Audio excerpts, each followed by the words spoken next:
Shalom, shalom bakunzi bayaga nawe TV. C'est moi Ale Alan comme d'habitude nagarutse imbere yanyu kuri Yaga nawe TV. Bakunzi bayaga nawe TV mbaze ndabibutsa ukiri mushasha ubanze ugire subscribe kugira iki uzoronka ibiganiro ikibiriraho bishasha vya Yaga nawe TV. Ufite ndoga kengere kugira iki notification cangwe signification zekana ko ari ibiganiro vyagiye zigushikire ubwa mbere. Like kugira utwereke yuko ukunda Yaga nawe TV. Commentaire kugira udushigikire canke udukebure canke utwibutse. Come on again kuri Yaga nawe TV. C'est moi Ale namaze kuba mbashikira ndabizi benshi mamaze imisi mu nkumbuye kumbona kuri televiziyo mwanyumva inyuma ya kamera mwumva amajwi gusa ndacari wa wundi murabona ko umuziki nsa neza cane ko byari siko biri. Okay, mama mubizi simba nta DJ nyene sintamanirorera mba ndi kumwe n'abatumire bagiye batandukana. Uno musi ndi kumwe n'umubogare abantu mutipa ameze neza cane mbazi ndamuhe ikaze ni karibu. Yego murakoze. Oshaka kwidondora ko badukurikirana. Kwizera ni Rodrigue Ndayikeza. Rodrigue Ndayikeza. Yego. Rodrigue umeze neza? Ndashima ko biri kose. Ndabona ko usabye akaga klima kibujumbura kumva gutu ubushuhe si bwose. Ni kwera twoga amazi yatanganya. Amazi yatangaka niyatuma cha dushuha gose. Harashushe mugabo. Ni imvura ndibaza ishaka gucika. Rodrigue umeze neza cyane. Niko ndashima ko. Reka ndakwakire kuri Yaga nawe TV ndabwira ati welcome. Okay, thank you. Yeah. Rodrigue abantu bamaze kutubona bamaze kubona kuri Yaga nawe TV. Nshaka ubanze ubidondore uvuge Rodrigue yagutse n'umuntu ki? Ego Rodrigue nyene nkuko mubizi. Usanga ndaze kari ubwa mbere. Yeje n'ubwa mbere n'abakunzi ba Yaga nawe TV n'ubwa mbere bakubonye. Ariko ndibaza ko twamenyanye ariko. Twamaze kumenyana twamaze kuba aba brothers. Ego Rodrigue ni jewe nyene nk'umwana muto. Wangize umwanya isaha. Hari benshi twabanye kenshi. Kiri bato. Ariko nuko usanga bamwe twaratandukanye. Bivanye no kubuntu twakunda gukora imirimo itandukanye. Twakunda gukora imirimo y'ubuzima bwa misi yose. Ariko kugeza mu mwana isaha twaramaze no guhitamo n'intumbero yacu.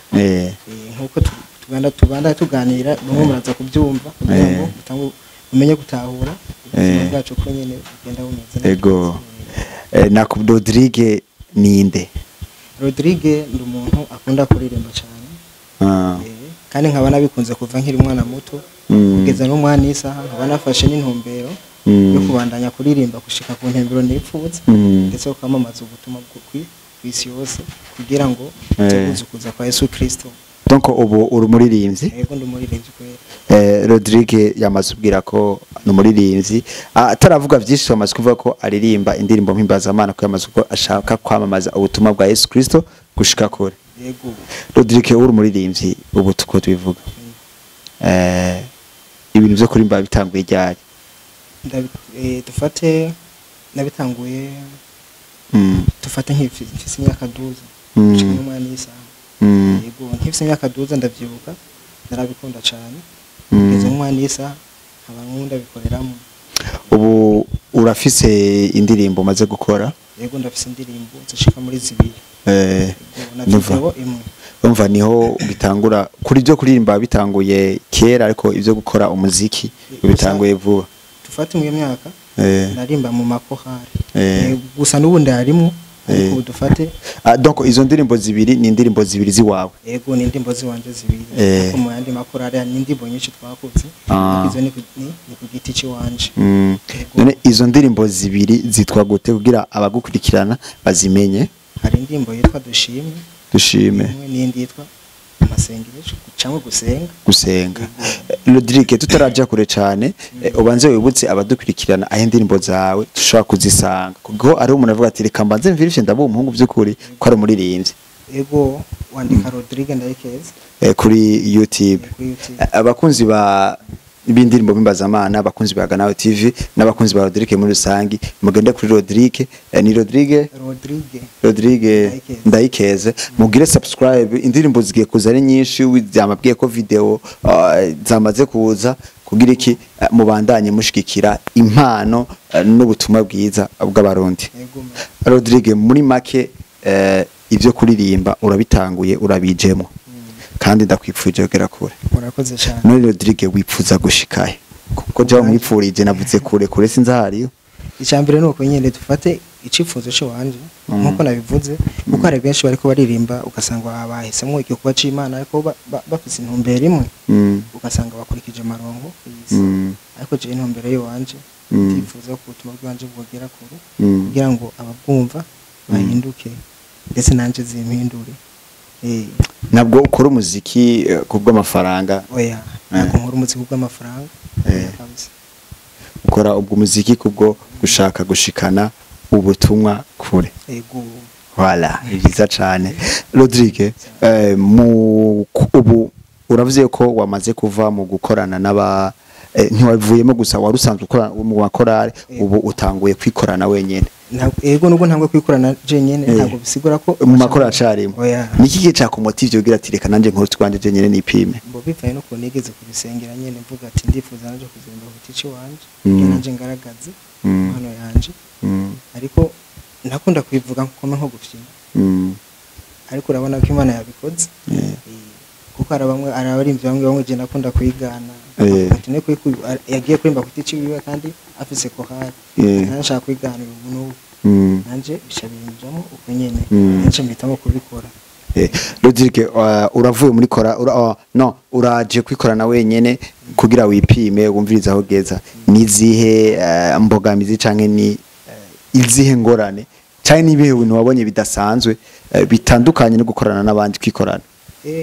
Dufate nk'ubu ko maze gukora nk'izo ndimbo zibiri ibibazo bitube ntibivura kuko maze gukora uri ku gato umuntu umwe akari kibazo ariko dufate uri mu bantu benshi biroroshe cyane ariko nubwo biruko je ndabona ko biriko bigenda neza uko bigenda kose kuko umuntu ateka imitwe y'ijya no hino ugasanga ntabuze umuntu agufasha. Hari management urimo cyangwa urasaba gufasha bazwi cyangwa ufashwa? Hariho abantu bari quelque part nyene cyo bashoboye kumva nyene impano y'wanje bifuza yuko nanje bomfasha kintu cyose. Avuye ko tubandanya ku bindi bibazo reka tubanze dusabe gatonya buriya naho ntagihereje ko bame ntagihereye ko twe dusabe utugirire akapera y'indirimbo gusenga. Umva gusenga kwacu mwami ore mwesa kuko wewe tutagufise nibibazo ariko utwama hafi uri musi niyo mpamvu twama imbere yawe. Wow uririmba neza cyane. Rodrigue rero ndakunda kubaza je utubazo tw'amatsiko kenshi. Uri umuririmbyi uririmba indirimbo mpimbazamana kandi buriya nta muntu atagira abantu bicitegererezo. Ni bande baririmbyi ngaha mu Burundi wumva bakubera ba role model ugati je naka ndakunda kunakora ibintu byiwe? Dufate ubwana ari bagiti cyabo cyangwa nta kibazo ari hose gusa baririmbyi. Sawa murakoze. Je ndibuka mugenda bitangura hari umuntu wakunda kugendera ko ariko sinubanda muvuza kuko tuva hamwe bamwitwa Arsene kuko nawe nyene aririmba neza kandi neza ahanini je narifuza kuririmba nkawe. Okay nk'ubunye ugira amahirwe turafise abaririmbyi baririmba indirimbo mpimbazamana ngaha mu gihugu cyacu Burundi ugira amahirwe yo gusaba ati tubwire umuririmbyi umwe upfuza ko mukorana collabo marimbi barimba ama gospel ngaha mu Burundi? Dufatiye nk'ubu jewe kuko nkuko navyipfuza je nayifuza gukorana n'uwitwa Runo ariko nuko byaciye bihinduka ariko mu mwanya uwo nifuza ko twokorana muri iki gihe kandi byo mfasha gusura n'uwitwa Richard. Okay. Kiremba zibazo byishimo friend. Turambabarira. Ndapfa mu muziki tukaca mu buzima busanzwe. Jewe nicomba mberenga abakunzi bacu barabizi yuko jewe abana ivyo nivyo batantumye kubabariza ndayebaza.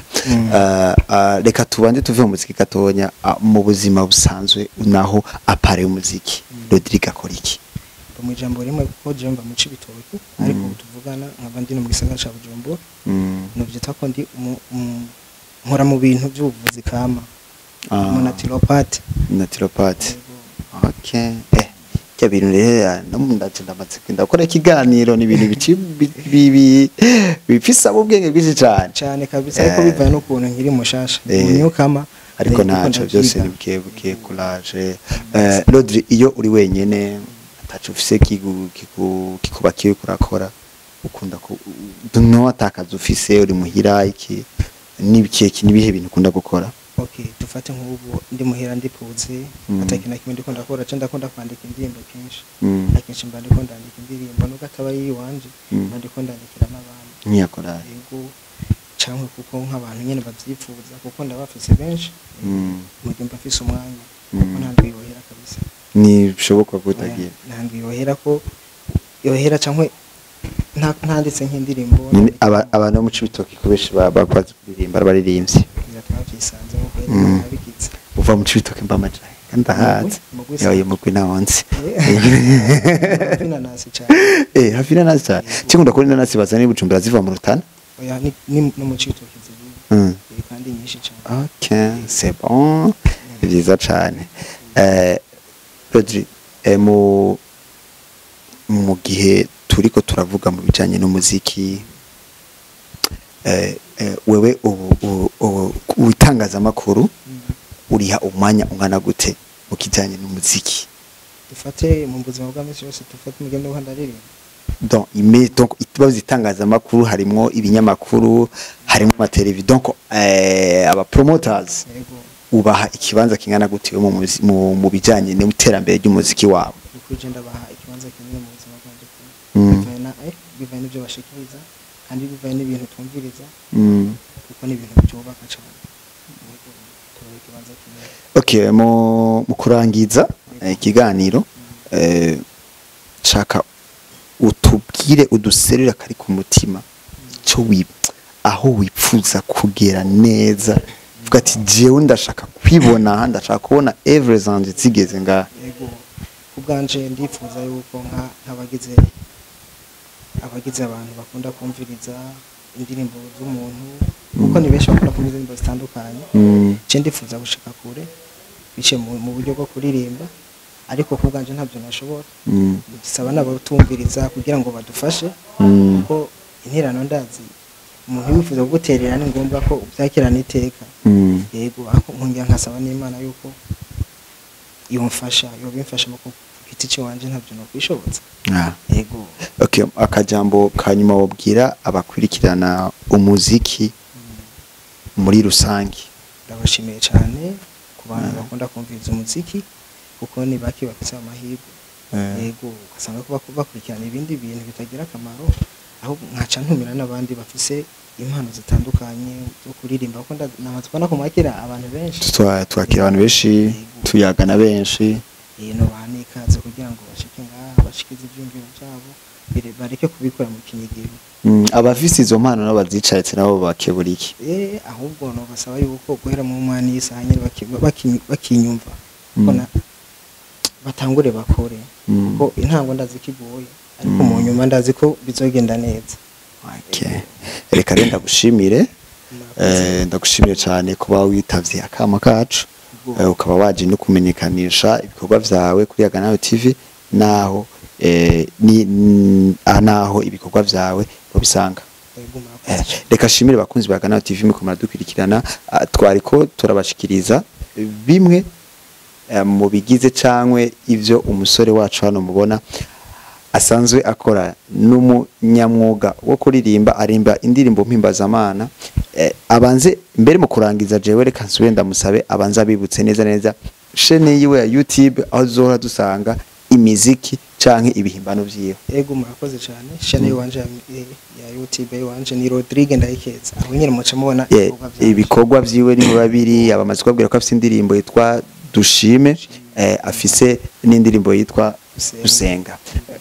Bakunzi bagana TV mwari kumwe na jewe Ale Alan ndabakunda cyane sinogenda ntabibukije yuko ukaburi mushasha ugenda ugize subscribe turagusavye ko atamwebwe nta twebwe kugira iki ibiganiro byacu bizibera gushikira ikibiriraho commentaire n'ikibanza twabasigiye kugira amugire ico mutereye ari kudushimira akudukebura canke ari cyo mushaka gusaba tubibutse ko kandi akuri ecran hamareho nimero zacu muratwandikira turafise group ya WhatsApp abakene kwijamo ikigende camwo inkuru zigiye zitandukanye zayaga nawe TV page ya Facebook nayo nyine nayo rugendo TV kugira iki uzuraronka ibintu bimeze neza cyane ndabakunda hamwe nayaga nawe TV ubwenge niwo mutima ubwenge niwo mutima